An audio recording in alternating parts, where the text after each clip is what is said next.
हरे कृष्णा। जगत गुरु श्रील प्रभुपाद की जय। अनंत कोटि वैष्णवों की जय।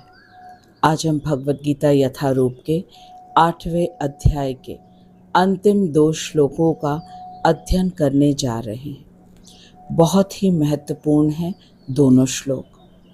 इनमें भगवान अर्जुन को बताने जा रहे हैं कि किस प्रकार भक्ति योग सर्वश्रेष्ठ है। भगवत गीता के 6ठे अध्याय से 12वें अध्याय तक भक्ति योग का वर्णन हुआ है और अब हम 9वें अध्याय में प्रवेश करने जा रहे हैं, जिसका नाम है राज विद्या। बहुत ही ज्ञानवर्धक एवं मार्गदर्शक है आज के दोनों श्लोक।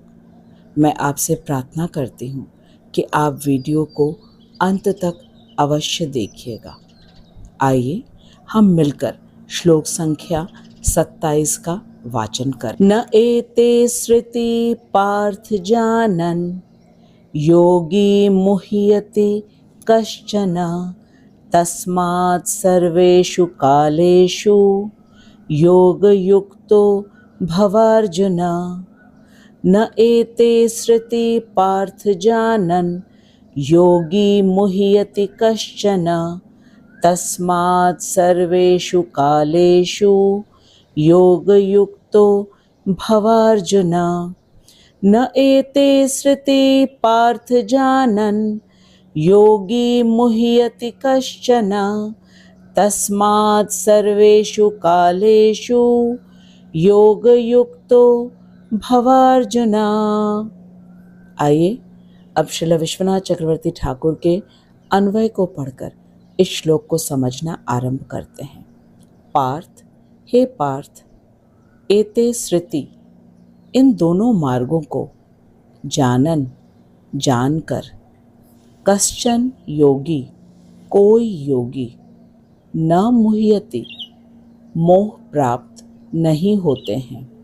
तस्मात्, अतः, अर्जुन, हे अर्जुन, सर्वेषु कालेषु सर्वदा योग युक्तः भव, योग परायण हो। भगवान अर्जुन से कह रहे हैं, हे पार्थ, इन दोनों मार्गों से अवगत होकर कोई भी योगी मोहग्रस्त नहीं होते हैं। अतः हे अर्जुन, सर्वदा योग परायण हो। इन दोनों मार्गों का ज्ञान विवेक उत्पन्न करता है। अतएव भगवान ऐसे ज्ञानी की प्रशंसा कर रहे हैं। वे अर्जुन से कहते हैं, तुम योग युक्त अर्थात समाहित चित्त वाले हो। श्रील भक्ति विनोद ठाकुर कह रहे हैं कि भगवान अर्जुन से कह रहे हैं कि इन दोनों मार्गों के तात्विक पार्थक्य से अवगत होकर इन दोनों से अतीत जो भक्ति मार्ग है उसका अवलंबन कर योग युक्त व्यक्ति कभी भी मोहग्रस्त नहीं होते हैं। अर्थात दोनों ही मार्गों को क्लेशप्रद जानकर अनन्य भक्ति योग का अवलंबन करते हैं। हे अर्जुन, तुम उसी योग का अवलंबन करो। श्रील विश्वनाथ चक्रवर्ती ठाकुर कह रहे हैं कि भगवान इस श्लोक में उस विवेकवान पुरुष की प्रशंसा कर रहे हैं जिसने इस भौतिक जगत से प्रयाण के दोनों मार्गों को अच्छी तरह समझकर और उन्हें क्लेशप्रद जानकर भक्ति योग का चयन किया है। आइए हम एक बार पिछले श्लोकों को संक्षेप में दोहरा लेते हैं, जिससे हमें अच्छी तरह समझ आ जाए कि उन मार्गों में क्या क्लेश था, जिसे समझकर एक विवेकवान पुरुष भक्ति योग के मार्ग का चयन करता है। पिछले श्लोकों में हमने जाना था कि ज्ञानी तथा ध्यान योगी जब उत्तरायण में शुक्ल पक्ष में दिन के समय जब खूब प्रकाश होता है, जब वे प्रयाण करते हैं, प्रयाण का अर्थ है शरीर त्यागना, तब वे भगवान के ब्रह्म ज्योति में प्रवेश करते हैं। ज्ञानी तथा ध्यान योगी को ब्रह्म ज्योति में प्रवेश पाने के लिए ब्रह्मविद होना आवश्यक है। ब्रह्मविद का अर्थ है कि उनमें ब्राह्मण के समस्त गुण विद्यमान होना चाहिए। ब्राह्मण के गुण हैं उसकी समस्त इंद्रियां, मन नियंत्रित होना चाहिए। उसे पेड़ और घास के तिनके के समान सहनशील, क्षमाशील, दयावान तथा धैर्यवान होना चाहिए। साथ ही उसे आस्तिक बुद्धि वाला होना चाहिए। आस्तिक बुद्धि से तात्पर्य है कि प्रामाणिक शास्त्र में पूर्ण श्रद्धा और प्रामाणिक गुरु के वचनों पर पूर्ण विश्वास होना चाहिए। उसे सदा सर्वदा शास्त्रों का अध्ययन तथा दूसरों को अध्ययन करवाने के कार्य में युक्त होना चाहिए। यह है योग्यता एक ब्रह्मविद ज्ञानी की। ऐसा ब्रह्मविद ज्ञानी जब उत्तरायण में, शुक्ल पक्ष में, दिन के समय तथा जब खूब प्रकाशमय समय में जब प्रयाण करता है, तब वह निश्चित रूप से ब्रह्म ज्योति में प्रवेश करता है। ब्रह्म ज्योति में प्रवेश करने की विधि ये है कि दिन का देवता ब्रह्मविद व्यक्ति के प्रयाण के उपरांत उसे अर्थात जीवात्मा को पक्ष के देवता को सौंप देता है। दिन के देवता का कार्यभार 1 दिन का होता है और पक्ष का देवता 15 दिनों तक रहता है। पक्ष का देवता उस जीवात्मा को उत्तरायण के देवता को सौंप देता है और फिर उत्तरायण का देवता उस जीवात्मा को आदित्य को सौंप देता है। आदित्य अर्थात सूर्य का देवता। और फिर आदित्य उसे ब्रह्म ज्योति तक पहुंचाते हैं। ये समझने और अनुभव करने की बात है कि जीवात्मा जब भौतिक शरीर को त्याग कर उच्च लोक की ओर बढ़ता है, तब उसे मार्गदर्शन की आवश्यकता होती है, क्योंकि उसे क्या मालूम कि कहाँ जाना है। इसीलिए भगवान ने इन देवताओं को लगा रखा है मनुष्यों की सहायता के लिए, जिससे कि वह देवताओं के हाथों हाथ ब्रह्म ज्योति तक पहुंच सके, जो कि उस जीवात्मा का लक्ष्य था जिसने इतनी कठोर तपस्या की थी। ज्ञानी एवं ध्यान योगी वे होते हैं जो पूर्णतः इस भौतिक जगत के समस्त वस्तुओं और व्यक्तियों से विरक्त होते हैं तथा सदा सर्वदा भगवान के ब्रह्म ज्योति में लीन होने का चिंतन करते रहते हैं। ऐसे ज्ञानी तथा ध्यान योगी का जब उस काल में प्रयाण होता है जब उत्तरायण हो, शुक्ल पक्ष हो, दिन का समय हो और खूब प्रकाश हो, तब वह ब्रह्म ज्योति को प्राप्त होता है, अन्यथा नहीं। ये बिल्कुल वैसा है जैसे कि बार बार ट्रेन बदलकर यात्रा करना हो। ऐसा इसलिए कह रहे हैं क्योंकि दिन का देवता पक्ष के देवता को सौंप देता है, पक्ष का देवता अयण के देवता को सौंपता है और अयण का देवता आदित्य को, और अंत में आदित्य ब्रह्म ज्योति तक पहुंचाता है। यह ट्रेन बदलने के समान ही तो है। अब एक और शर्त है, और वह शर्त यह है कि उसे ब्रह्मविद होना अनिवार्य है, और यदि वह ब्रह्मविद भी हुआ तब भी उसके पास वह योग बल की सिद्धि होना आवश्यक है जिसमें वह अपना प्रयाण काल उत्तरायण के समय निर्धारित कर सके, जैसे कि भीष्म पितामह के पास इच्छा मृत्यु की शक्ति थी। ब्रह्मविद होना अनिवार्य, साथ ही उत्तरायण का वह शुभ काल अनिवार्य है, तभी वह जीवात्मा ब्रह्म ज्योति को प्राप्त होगा। इस बात को थोड़ा भी गंभीरता से जब हम विचार करेंगे तब हमें समझ में आ जाएगा कि यह प्राप्त करना कितना कठिन है।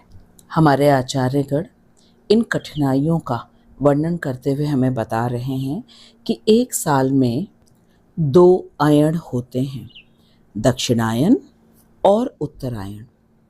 उत्तरायण में सूर्य उत्तर दिशा को प्रस्थान करता है और दक्षिणायन में दक्षिण की ओर। हर महीने में 2 पक्ष होते हैं, शुक्ल पक्ष और कृष्ण पक्ष। इस प्रकार 6 महीनों में 3 महीने शुक्ल पक्ष और 3 महीने कृष्ण पक्ष। शुक्ल पक्ष में दिन का समय हो, इसका मतलब है कि रात का समय हट गया। दिन के समय में भी जब खूब प्रकाश हो। 3 महीने में रात का समय हटा दिया जाए तो बचेगा 1.5 महीना। जब उत्तरायण शुरू होता है तब वह जनवरी का महीना होता है। मकर संक्रांति के दिन से उत्तरायण शुरू होता है। तब काफ़ी ठंड होती है और दिन में कोहरा भी होता है। और जुलाई में बरसात के समय फिर से आसमान में बादलों की वजह से प्रकाश नहीं होता। इस तरह मुश्किल से 15 दिन होते हैं जिसमें खूब अच्छा प्रकाश होता है। उत्तरायण का मार्ग प्रकाश का मार्ग है और इस मार्ग में इतने सारे प्रतिबंध लगे हुए हैं जिसको पूरा करना बहुत ही कठिन है। यही क्लेश है इस विधि। अब हमने खूब अच्छी तरह जाना कि उत्तरायण में शुक्ल पक्ष में दिन के समय जब खूब प्रकाश होता है तो वो समय केवल 15 दिनों का मिलता है, इससे अधिक नहीं। अब हम आते हैं दूसरी मार्ग की ओर। दूसरे मार्ग में जो दक्षिणायन का मार्ग है। आइए अब हम चलते हैं दूसरे मार्ग को समझने के लिए। दूसरा मार्ग है दक्षिणायन का मार्ग। इस मार्ग में दक्षिणायन का समय हो, कृष्ण पक्ष हो, रात का समय हो और साथ ही घना कोहरा हो। इस मार्ग को चुनते हैं कर्मी लोग जो कि शास्त्रों के अनुसार वर्णाश्रम धर्म का पालन करते हैं और उच्च लोक की भोग की कामना करते हैं। जब ऐसे कर्मी लोगों का प्रयाण होता है दक्षिणायन में, कृष्ण पक्ष में, रात के समय, साथ ही जब खूब कोहरा हो तब पितृयान आते हैं जीवात्मा को अंधेरे मार्ग से स्वर्ग ले जाने के लिए। हमारे आचार्यगण कहते हैं कि इन कर्मियों को भोग की कामना होती है, इसीलिए इन्हें रात के अंधेरे में छिपा छिपा कर स्वर्ग ले जाते हैं और ज्ञानी और ध्यानी पूर्ण रूप से भौतिक वस्तु एवं व्यक्तियों से विरक्त होते हैं, इसीलिए उन्हें देवता दिन के उजाले में ब्रह्म ज्योति में ले जाते हैं। ब्रह्म ज्योति में पहुंचकर पुनरागमन नहीं होता, लेकिन स्वर्ग से पुनरागमन अवश्य होता है। अब हम दोनों मार्गों की कठिनाइयों को अच्छी तरह समझ गए हैं। यही भगवान ने अर्जुन से कहा कि दोनों मार्गों को अच्छी तरह समझकर विवेकवान व्यक्ति इन दोनों मार्गों का चयन नहीं करता। दोनों मार्गों के विषय में इसलिए बताया गया है ताकि प्रत्येक व्यक्ति विवेकवान बन सके और अपने लिए स्वयं चयन करे कि उसे कर्मी, ज्ञानी, ध्यान योगी या फिर भक्ति योगी बनना है। कर्मी अंधकार का मार्ग चुनते हैं, ज्ञानी और ध्यान योगी प्रकाश का मार्ग चुनते हैं और भक्ति योगी अनन्य भक्ति का मार्ग का चयन करते हैं। भक्ति योगी बिल्कुल निश्चिंत रहता है। वह केवल भगवान के कथा, कीर्तन, रूप, गुण, लीलाओं में लीन रहता है। वह कभी भी इस बात से चिंतित नहीं होता कि उसका प्रयाण कब होगा, उत्तरायण में, दक्षिणायन में, कृष्ण पक्ष में या शुक्ल पक्ष में। श्रील विश्वनाथ चक्रवर्ती ठाकुर की जय। श्रील भक्ति विनोद ठाकुर की जय। अब हम श्रील प्रभुपाद जी के तात्पर्य को पढ़ते हैं। जगत गुरु श्रील प्रभुपाद की जय। श्रील प्रभुपाद इस श्लोक के अनुवाद में कह रहे हैं कि इन दोनों मार्गों के तत्व को जानकर भक्त कभी मोहित नहीं होता। न एते श्रुति पार्थ जानन योगी मुह्यति कश्चन तस्मात् सर्वेषु कालेषु योग युक्तो भवार्जुन। भगवान अर्जुन से कह रहे हैं, इसीलिए हे अर्जुन, तू सदा भक्ति योग से युक्त हो। प्रभुपाद जी ने इस श्लोक में योगी शब्द का भावार्थ दिया है एक भक्त से। प्रभुपाद जी अपने तात्पर्य में कह रहे हैं कि श्री कृष्ण अर्जुन को परामर्श देते हैं कि वह इस बात से चिंतित न हो कि प्राकृत जगत को त्याग कर जाता हुआ जीवात्मा इनमें से किसी भी मार्ग को ग्रहण कर सकता है, लेकिन भगवत भक्त को यह चिंता नहीं करनी चाहिए कि संसार से उसका प्रयाण उसकी अपनी इच्छा के अनुसार होगा अथवा दैव योग से होगा। उसे तो बस सदा सर्वदा कृष्ण भावना में दृढ़ता पूर्वक निष्ठ रहकर हरे कृष्ण महामंत्र का सदैव जप कीर्तन करते रहना चाहिए। वह यह जान ले कि इनमें से किस मार्ग की प्राप्ति होगी, साथ ही वह यह भी जान ले कि दोनों मार्ग केवल दुख का कारण है। प्रभुपाद जी कहते हैं कि कृष्ण भावना भावित होने का सर्वोत्तम साधन भगवत सेवामृत। भगवत सेवामृत का अर्थ है भगवान की प्रेम पूर्वक सेवा। प्रेम पूर्वक सेवा में तन्मय हो जाना है। इससे भगवत धाम प्राप्ति का पथ निरापद, निश्चित और प्रत्यक्ष हो जाएगा। निरापद का अर्थ है जिसमें कोई आपदा ना हो, जैसे कि कर्मी, ज्ञानी और ध्यान योगी के प्रयाण समय में इतनी सारी बातों का ध्यान रखना है। दक्षिणायन हो, रात का समय हो, कोहरा भी हो, कृष्ण पक्ष भी हो, तब वह स्वर्ग जाएगा।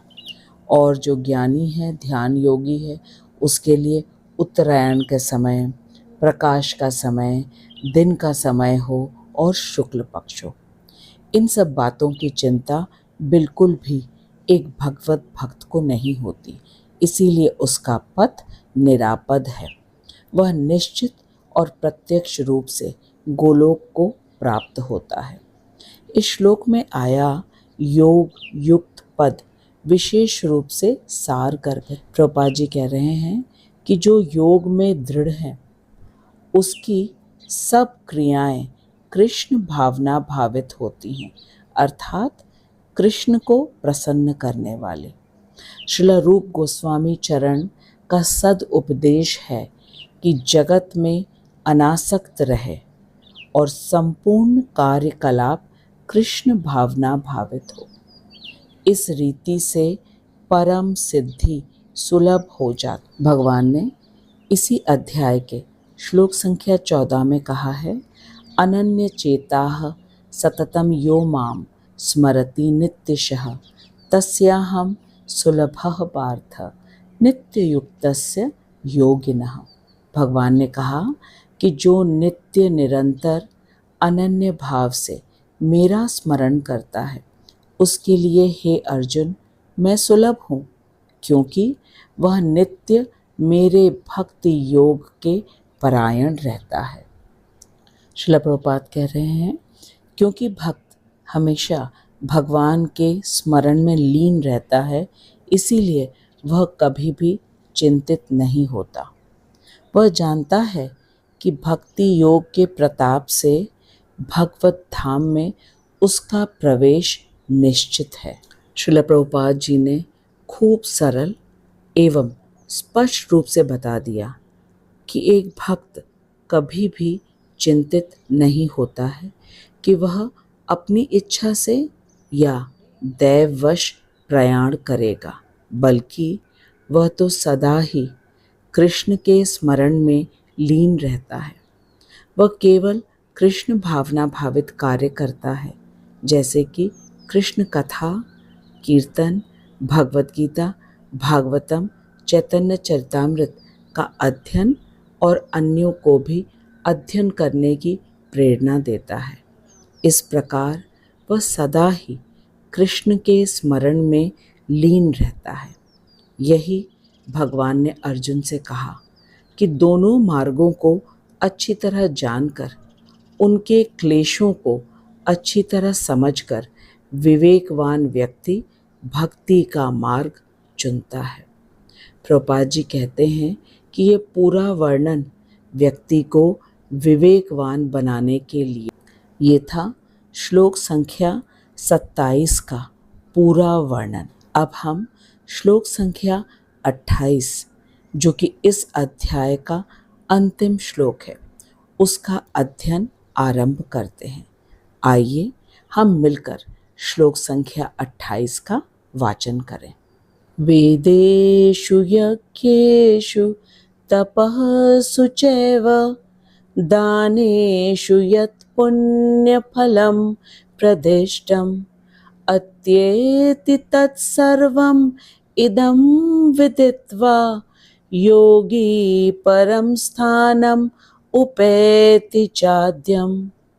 वेदेषु यज्ञेषु तपःसु चैव दानेषु यत् पुण्यफलं प्रदिष्टम् अत्येति तत्सर्वमिदं विदित्वा योगी परं स्थानमुपैति चाद्यम्। वेदेषु वेदों के पठन में, यज्ञेषु यज्ञों में, तपःसु तपस्याओं में, दानेषु च एव और दान आदि में, यत जो, पुण्य फलम प्रदिष्टम पुण्य फल का उपदेश हुआ है, इदम यह, विदित्वा जानकर, योगी भक्ति योगी, तत्सर्वम उन सब का, अत्येति अतिक्रमण करते हैं, च एवं आद्यम आदि, परम स्थानम अप्राकृत नित्य स्थान को, उपैति प्राप्त करते हैं। श्री विश्वनाथ चक्रवर्ती ठाकुर कह रहे हैं कि भगवान ने कहा कि मेरे द्वारा कथित इस तत्व से अवगत होकर भक्ति योगी वेद पाठ, यज्ञ अनुष्ठान, तपस्या और दान कर्म आदि के भी जो समस्त पुण्य फल शास्त्रों में उपदिष्ट हुए हैं, उनका अतिक्रमण कर अप्राकृत नित्य स्थान को प्राप्त करते हैं।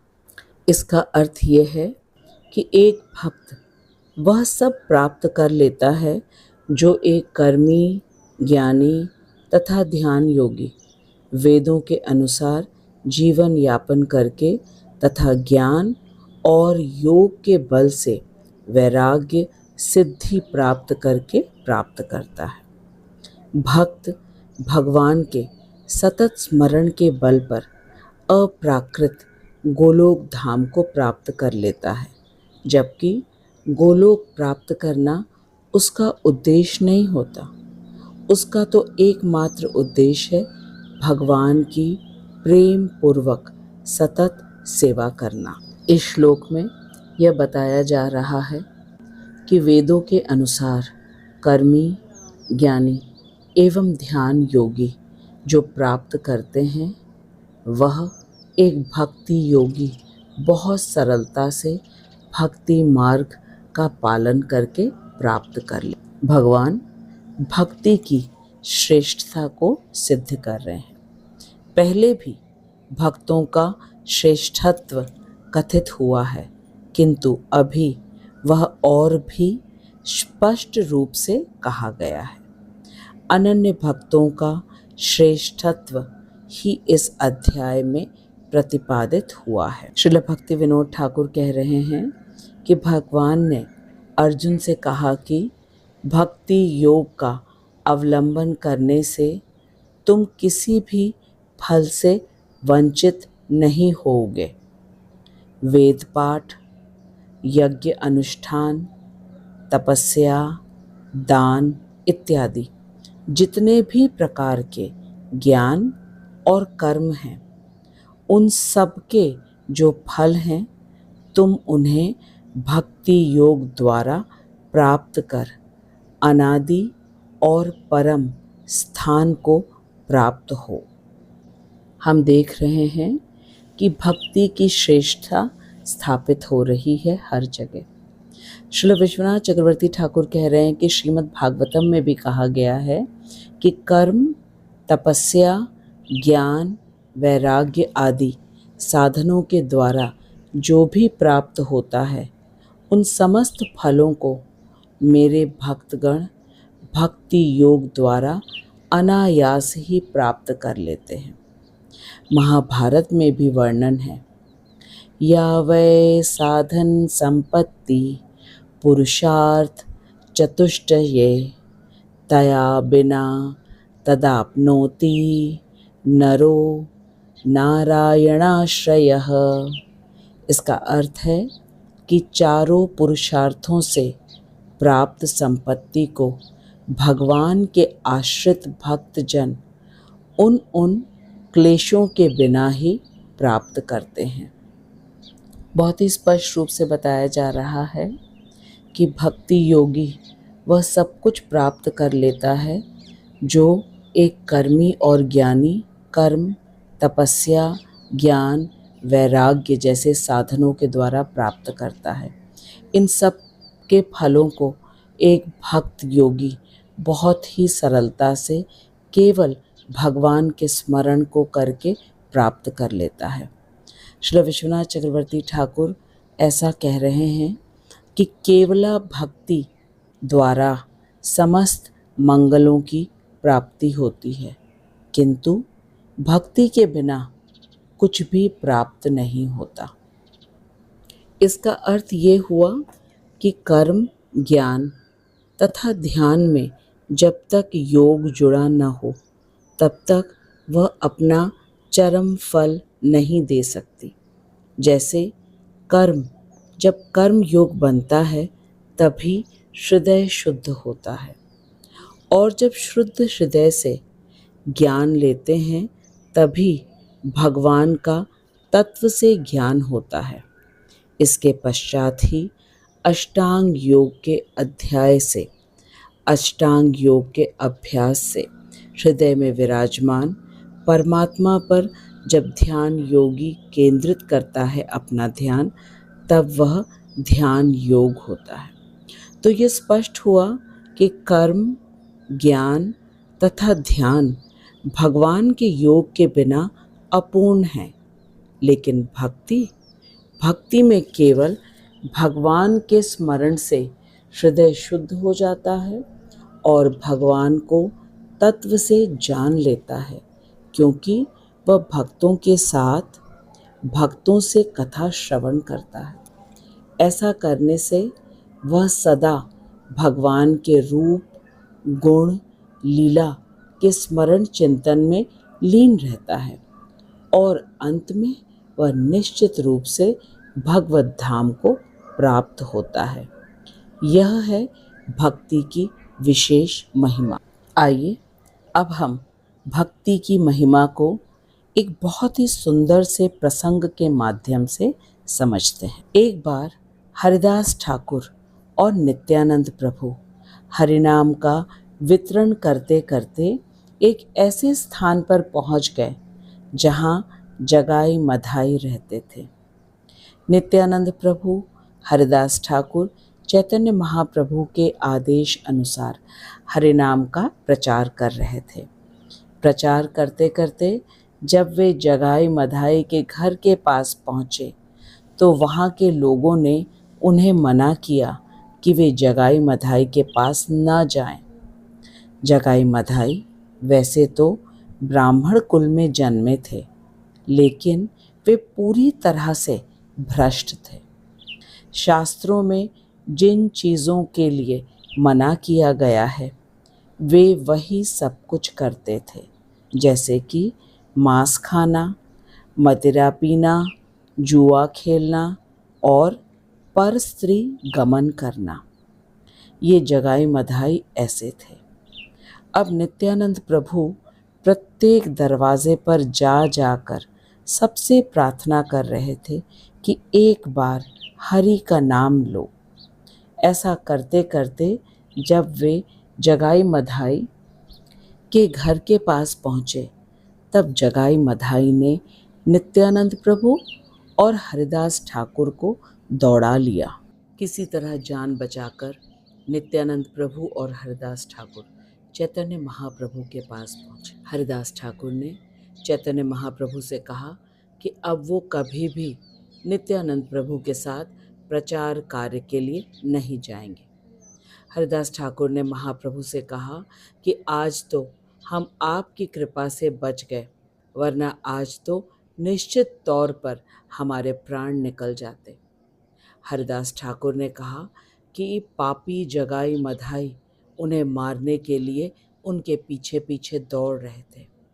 चैतन्य महाप्रभु ने जैसे ही ये सब सुना तब उन्होंने कहा कि आज से जगाई मधाई को कोई भी पापी नहीं कहेगा। महाप्रभु ने कहा कि जैसे ही नित्यानंद प्रभु की दृष्टि किसी पर पड़ गई तो उसके सारे विगत पाप नष्ट हो गए। नित्यानंद प्रभु ही अनंत शेष हैं, वे बलराम जी हैं, वे लक्ष्मण जी हैं, वे ही भगवान के स्वांश हैं। महाप्रभु ने कहा कि जिस किसी पर नित्यानंद प्रभु ने अपनी कृपा दृष्टि डाल दी, समझो कि उसका उद्धार होना निश्चित है। नित्यानंद प्रभु आदि गुरु तत्व हैं जो हमें भगवान तक पहुंचाते हैं। महाप्रभु ने कहा कि जगाई मधाई का पाप समाप्त हो गया है। अब कल मैं उनको भक्तों के साथ हरिनाम संकीर्तन में नचाऊंगा। इस बात का ये अर्थ हुआ कि गुरु की दृष्टि से पाप तो समाप्त हो गया, लेकिन अभी श्रद्धा का उदय नहीं हुआ है। श्रद्धा का उदय साधु संग से होता है, फिर साधु संग से भजन क्रिया आरंभ हो जाता है। भजन क्रिया अर्थात भगवान की कथा कीर्तन का श्रवण भक्तों के साथ शुद्ध भक्तों के श्री मुख से।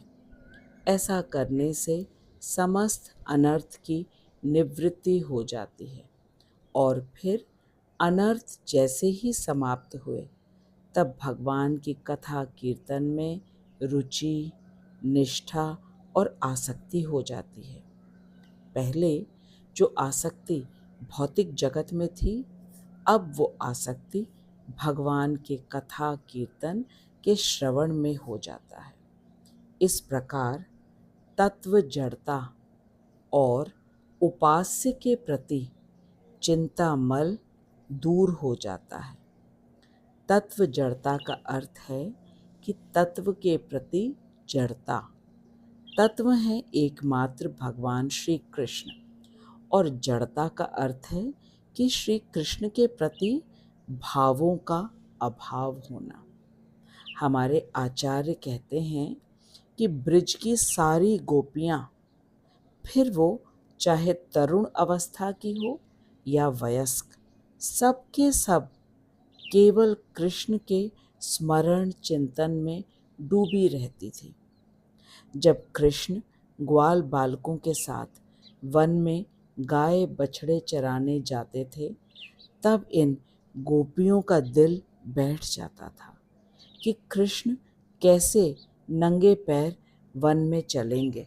गोपियाँ सोचती कि उनके चरण कितने कोमल हैं, वे कैसे वन के कटीले मार्ग में चलेंगे, कैसे गोवर्धन के पर्वत पर चढ़ेंगे।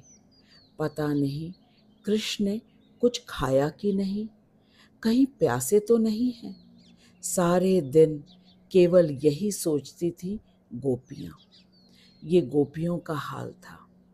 और जो भूमि लोक का वृंदावन है, उसमें जो जड़ वस्तुएं हैं, जैसे कि ब्रिज की भूमि, ब्रिज के वृक्ष, गोवर्धन पर्वत, ये सभी कृष्ण के प्रति पूर्ण रूप से चेतन हैं और सेवा में तत्पर हैं।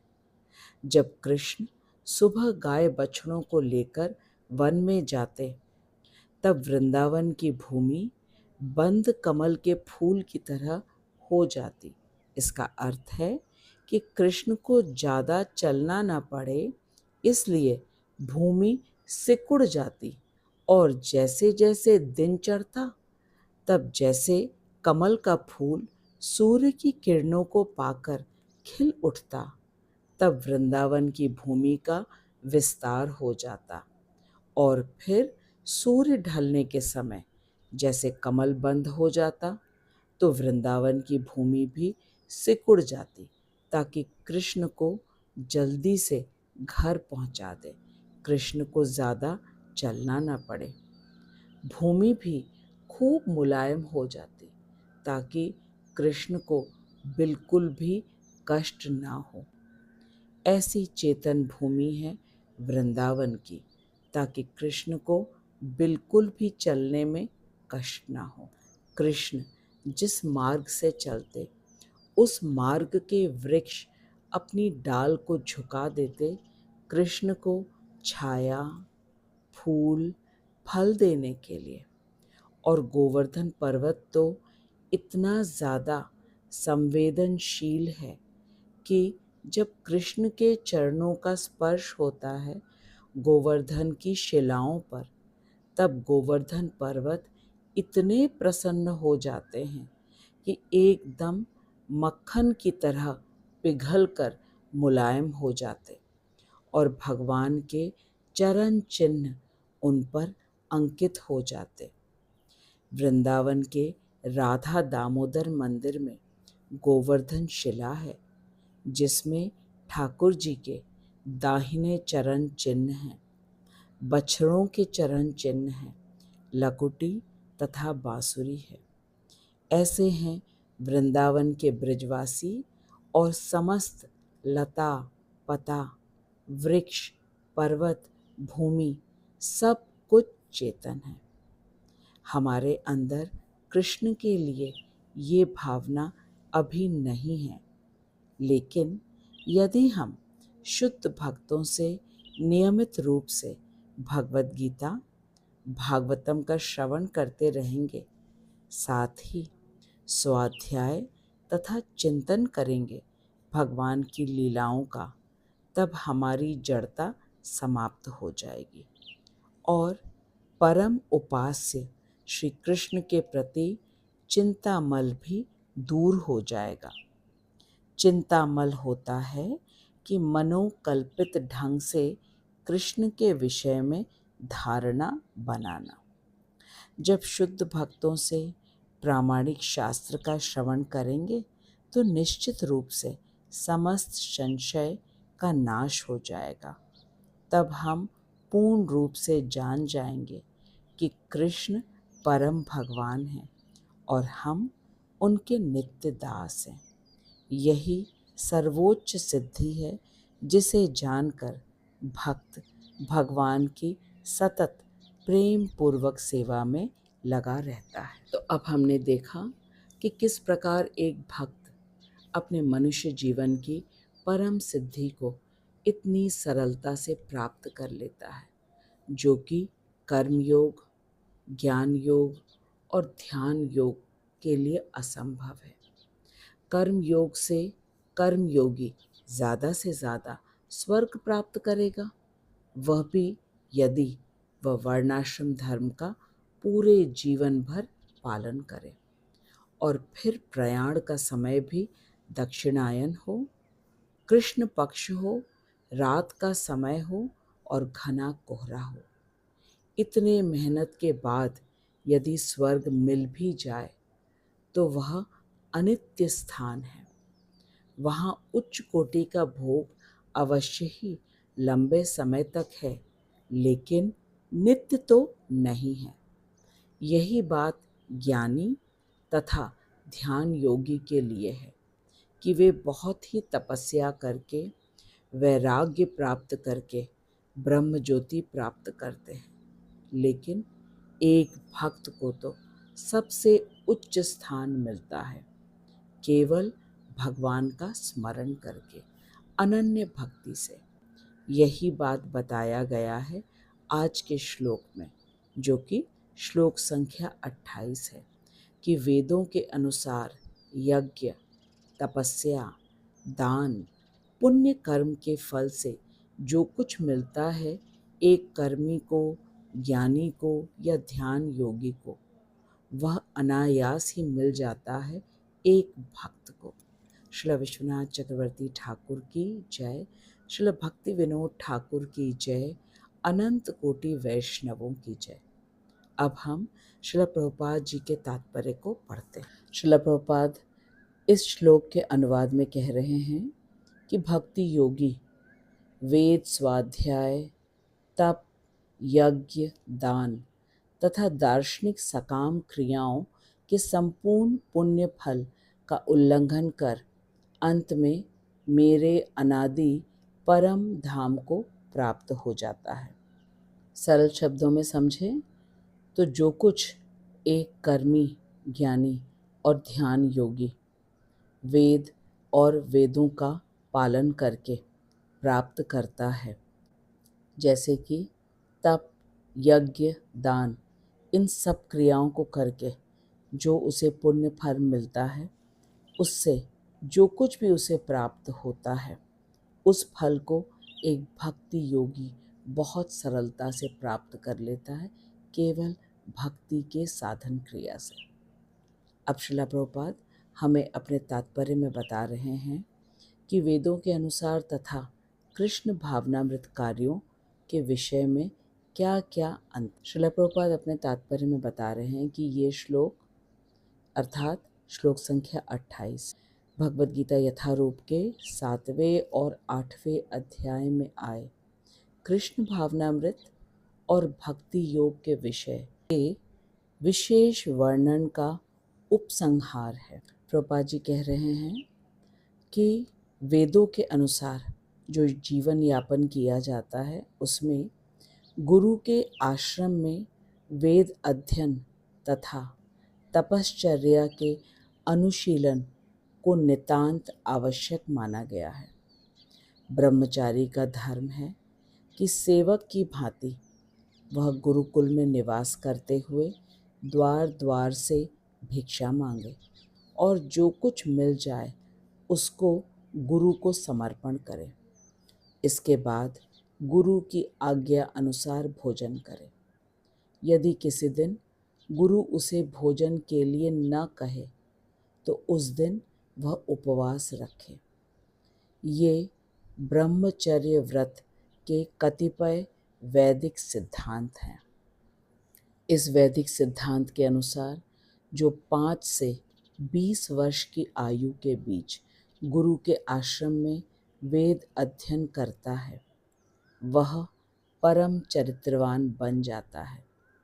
वेद अध्ययन का वास्तविक प्रयोजन विषय मनोधर्मियों का मनोरंजन करना न होकर चरित्र निर्माण करना है। इस प्रशिक्षण के बाद ब्रह्मचारी गृहस्थ आश्रम में प्रवेश कर सकता है। गृहस्थ आश्रम में भी बहुत से यज्ञ और परमार्थ साधन करना आवश्यक है। प्रभुपाद जी हमें बता रहे हैं कि वेदों के अनुसार गृहस्थ आश्रम कैसा होना चाहिए। तो प्रभुपाद जी कह रहे हैं कि गृहस्थ जीवन में बहुत ही मर्यादित इंद्रिय तृप्ति की छूट अवश्य ही दी गई है। गृहस्थ को अपनी आय का 50% धर्म के कार्यों में लगाना चाहिए। बचे हुए 50% में 25% की बचत अवश्य ही करना है भविष्य के लिए, और बचे हुए 25% में उसे अपने पूरे परिवार का पालन पोषण करना है। यह है वेदों के अनुसार गृहस्थ आश्रम। इस प्रकार से गृहस्थ जीवन बिताकर, गृहस्थ से निवृत्त होकर वह वानप्रस्थ अंगीकार करने पर वनवास, छाल वसन धारण, अक्षौर आदि तपश्चर्या का सेवन करना चाहिए उसे। वनवास अर्थात घर को त्याग करके अब वह वन में रहेगा। छाल वसन धारण अर्थात पेड़ों की छाल को पहन करके रहेगा। और अक्षौर का अर्थ है दाढ़ी नहीं बनाना और बाल नहीं काटना, क्योंकि ये वन में संभव नहीं है। इसीलिए जो वनवास में रहते हैं उनकी दाढ़ी और बाल बड़े होते हैं। इस प्रकार से उसका वानप्रस्थ आश्रम। अब प्रभुपाद जी कह रहे हैं कि ब्रह्मचर्य, गृहस्थ, वानप्रस्थ तथा अंत में संन्यास धर्म के पालन से जीवन की संसिद्धि होती है। यह वैदिक सिद्धांत के अनुसार वर्णाश्रम धर्म का पालन करना। इनमें से कुछ साधक स्वर्गीय लोकों को जाते हैं जो कर्मी हैं और जो पूरी तरीके से वर्णाश्रम धर्म का पालन करते हैं। फिर वहाँ और अधिक उन्नति कर लेने पर वे परम व्योम की निर्विशेष ब्रह्म ज्योति को प्राप्त होते हैं और फिर वैकुंठ लोक या कृष्ण लोक में मुक्ति लाभ करते हैं। वैदिक शास्त्रों में इस पथ का दिग्दर्शन कराया गया है। अब हमने खूब अच्छी तरीके से वैदिक सिद्धांत के अनुसार कर्मी तथा ज्ञानी जो जीवन यापन करते हैं उसके विषय में हमने जाना। अब हमने श्रील प्रभुपाद से वैदिक सिद्धांत के अनुसार वर्णाश्रम धर्म का पालन करके कर्मी तथा ज्ञानी जिन कार्यों को करके उच्च लोकों को प्राप्त करते हैं उसके विषय में हमने खूब अच्छी तरह सुना। अब हमें प्रभुपाद जी बता रहे हैं कि कृष्ण भावनामृत और भक्ति योग का पालन करके एक भक्त को क्या मिलता है। श्रील प्रभुपाद कह रहे हैं कि कृष्ण भावनामृत की अनुपम सुंदरता ये है कि एक भक्त केवल भक्ति करके जीवन के इन सभी आश्रमों के संपूर्ण कर्म कांड का उल्लंघन कर लेता है। सभी आश्रम अर्थात वर्णाश्रम धर्म में जो सब कुछ वेद स्वाध्याय, तप, यज्ञ, दान, सकाम क्रियाओं के संपूर्ण पुण्य फल से जो कुछ मिलता है, एक भक्ति योगी इन सभी विधियों का उल्लंघन करके, अर्थात वह न वेद स्वाध्याय करता, न तप, न यज्ञ, न दान, इन सब सकाम कर्मों को नहीं करता, लेकिन फिर भी इन सब को करके जो पुण्य फल अर्जित करता है एक कर्मी और ज्ञानी, वही पुण्य फल उसको मिल जाता है सिर्फ भक्ति करके, और वह पुण्य फल है भगवान का परम धाम। उसे वो प्राप्त हो जाता है बहुत ही आसानी से, सरलता से, और वो सरल विधि है भगवान का सतत स्मरण। प्रभुपाद जी हमें आगे बता रहे हैं कि भगवत गीता का अध्ययन हमें किस प्रकार करना चाहिए। श्रील प्रभुपाद कह रहे हैं कि भगवत गीता के 7वें और 8वें अध्यायों को विद्वता अथवा मनोधर्मी से समझने का कभी भी प्रयत्न ना करें। विद्वता अर्थात जो बहुत ज्ञानी हैं, जो अपने मनोकल्पित विचार रखते हैं, उनसे हमें कभी भी समझना नहीं चाहिए।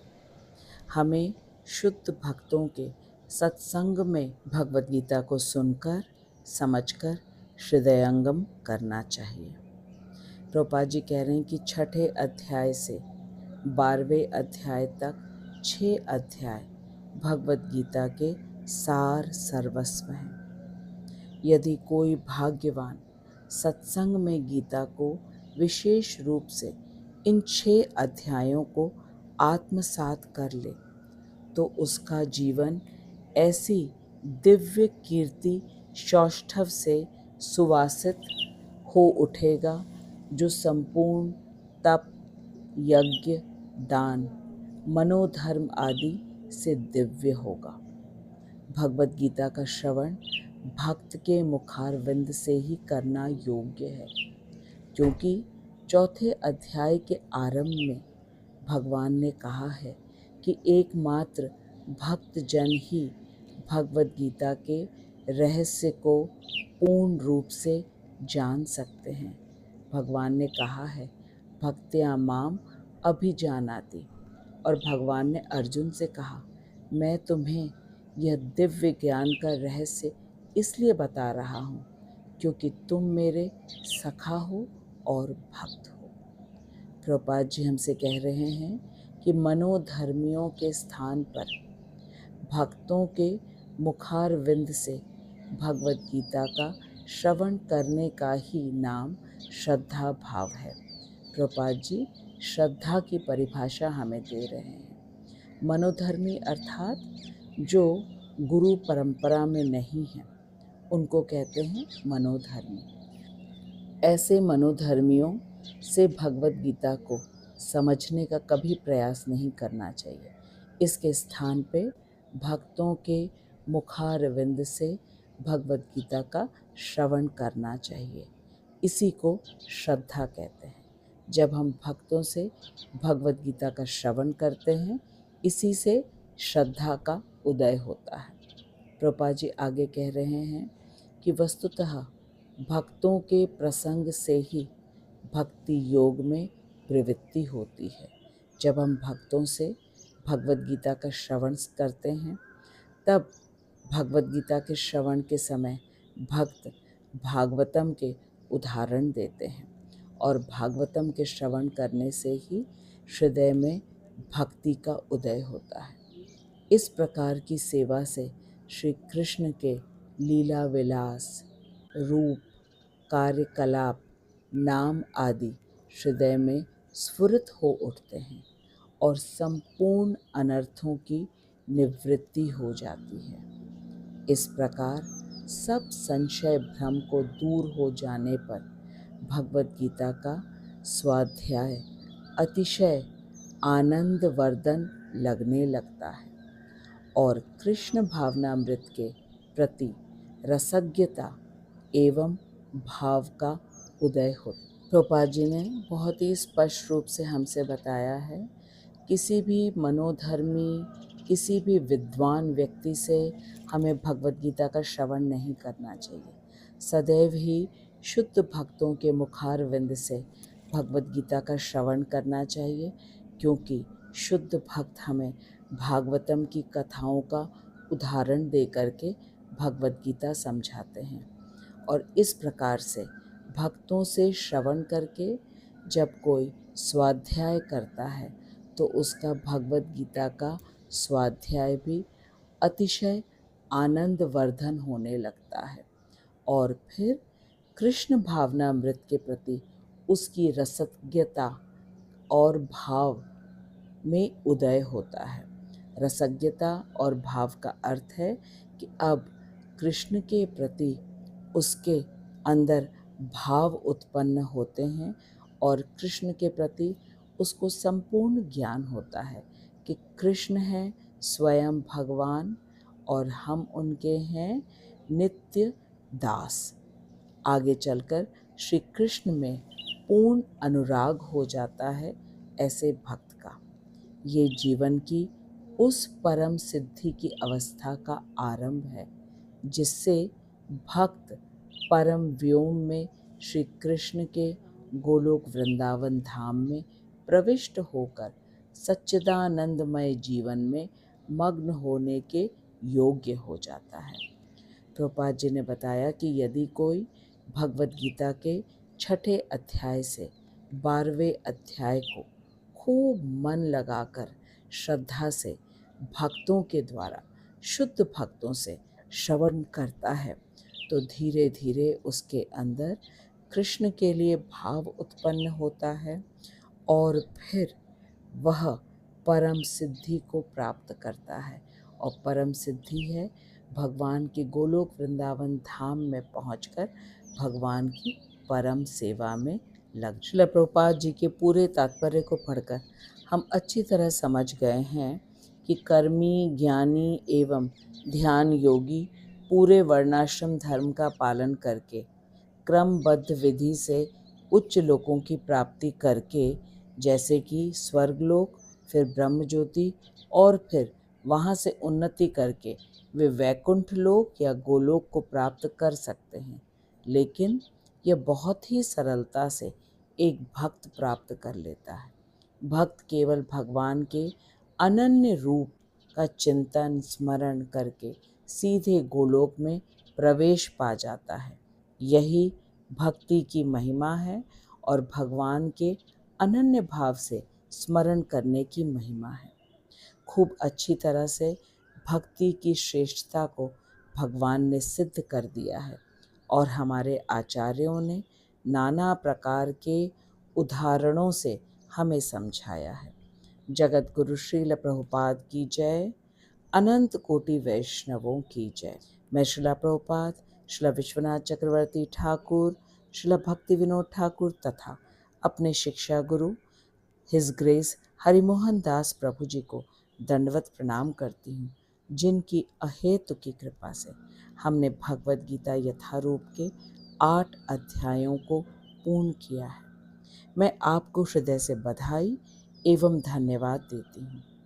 आपके साथ मिलकर हमने 8 अध्यायों का भक्ति वेदांत अन्वय, भाव अनुवाद एवं तात्पर्यों को खूब अच्छी तरह समझा। अब हम 9वें अध्याय में प्रवेश करने वाले हैं। मैं आपसे सहयोग एवं आशीर्वाद चाहती हूँ कि हम मिलकर श्रीला प्रभुपाद की सेवा में तत्पर रहें। भगवान ने द्वापर के अंत में आकर हमें भगवत गीता दी। अब हम भगवान के वचनों को घर घर में पहुंचाने का संकल्प ले लें। आप खूब अच्छी तरीके से इस वीडियो को देखिए, अन्यों के साथ शेयर कीजिए, हरे कृष्ण महामंत्र का जप कीजिए और सदा प्रसन्न रहिए। यदि आपके मन में कोई प्रश्न हो तो अवश्य ही कमेंट बॉक्स में लिखिएगा। श्रीला प्रभुपाद जी की कृपा से मैं आपके प्रश्नों का उत्तर देने का पूर्ण प्रयास करूंगी। जगत गुरु श्रील प्रभुपाद की जय, अनंत कोटि वैष्णवों की जय। 8 अध्याय हमारे पूर्ण हुए। अब हम 9वें अध्याय में प्रवेश करने वाले हैं, जिसका नाम है राज विद्या, जिसमें भगवान हमें परम गुह्य ज्ञान के विषय में बताने वाले हैं। हरे कृष्णा। जगत गुरु श्रील प्रभुपाद की जय, अनंत कोटि वैष्णवों की जय। निताई गौर प्रेमानंदे। हरि हरि बोल।